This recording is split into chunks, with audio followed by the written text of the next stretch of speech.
Hello, my name is Matt Argo, and this is a tutorial for I Ain't Got No Body on the ukulele.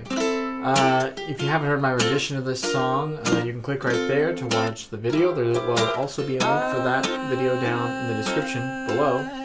I've also made a chord sheet / tab for this song, and there's a link to that also down in the description below the video. I play this song using a standard reintro tuning, high G.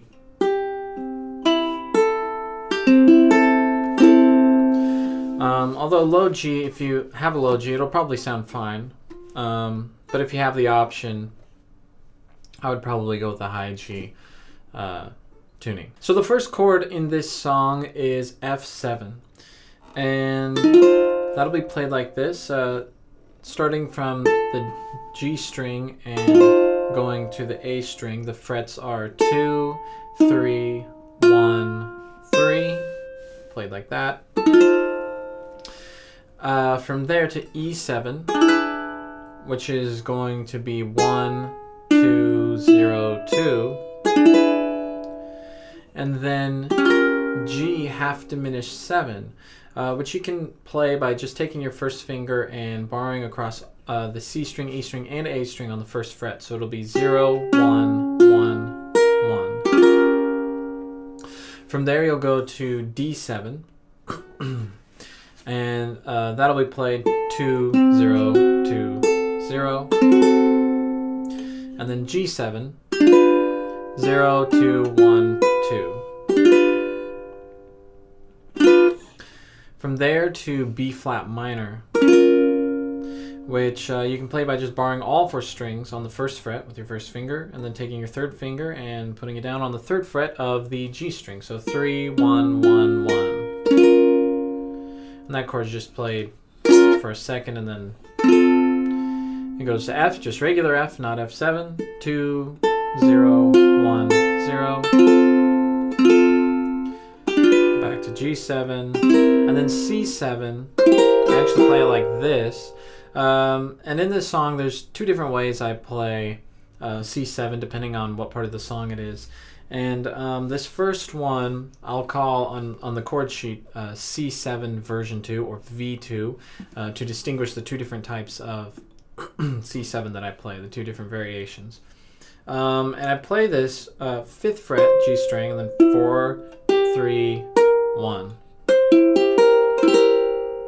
which is not a very common way to play C7. So if it's just too weird or hard for you, you can play the standard open C7 and it'll sound just fine, to be honest, which is just first fret on the A string and open fret all other strings, 0, 0, 0,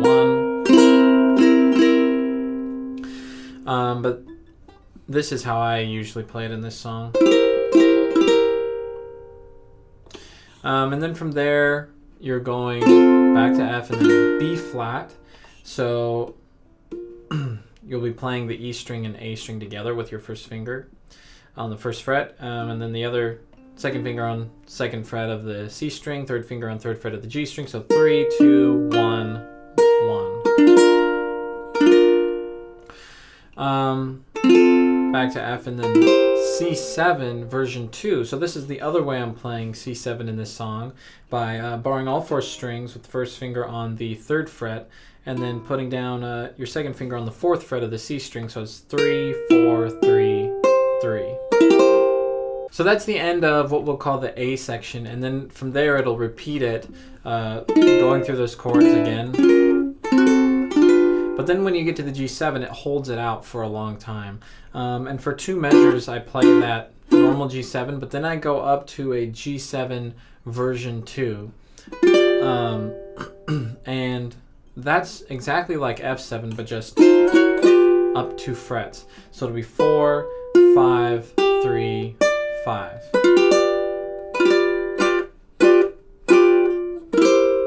From there it goes to C7 and then into the B section, which is actually has no new chords, no chords that are not also in the A section.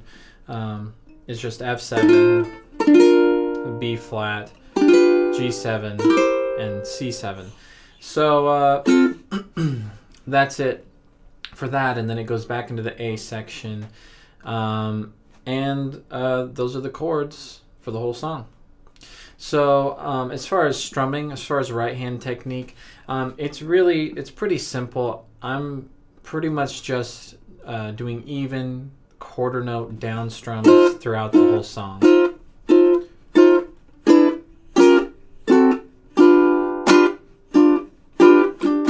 And sometimes I actually pluck strum it depending on what I'm doing in the song, which is basically what you're doing is rather than strumming the chord, you're plucking all 4 strings at the same time.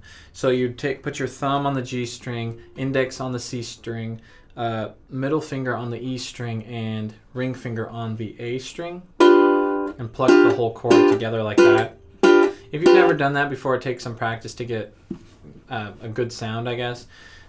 But really, you can just stick to the down strums. It really just depends, but I mean, for the most part, I'm just down, down, down, down. There's a few parts of the song I might do like a down, up, down, down, up, down type of thing. But you can stick to the quarter notes, or you could listen to my song to look at the specific times I do some kind of variation. But really, that's pretty much it for the right hand. So when I play this song in the video, I just sing and play through the entire song, the entire form, and then I go back and play through it again instrumentally, and then I go and sing it for a third time through, and end there. And so what I'm gonna do now is I'm gonna play through that instrumental form of the song, because what I do is I kind of play the melody of the song on the instrument and then do some sort of embellishment, improvisational type stuff, but I tabbed it out and I'll play what I played in the video. Right now I'll just slow it down and play it for you and put the tab up on the screen, and hopefully that'll be a useful tool, so you can get a close-up. I'll get a close-up shot of the instrument, so you can see my hands and you can see the tab, and hopefully that'll really help in learning the song. And once you kind of learn it, you can play along since it's at a slower pace. But anyway, so here's that.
Okay, so that was the instrumental section, and that's pretty much the whole song. We've gone over the chords and the strumming and the instrumental section. There's just a few other things. I mean, I do this little riff in the transition between singing and then going into the instrumental section, and I also do kind of a little riff at the end, and then at the very end of the song. And then I've got a little intro I do. The intro that I played is very similar to the beginning of the instrumental section. So hopefully that's enough to help figure it out. But I've tabbed all of those things out on the sheet that is linked to down below. So hopefully that will be enough to for you to learn how to play it. But anyway, there's my rendition of I Ain't Got No Body on the ukulele, and hopefully this was helpful. If not, let me know. Hopefully I can help you out. But if it was, please consider subscribing. I'll be making more covers, more tutorials, and other videos in the future. So please subscribe if you would like more of that. Anyway, again, thanks for watching.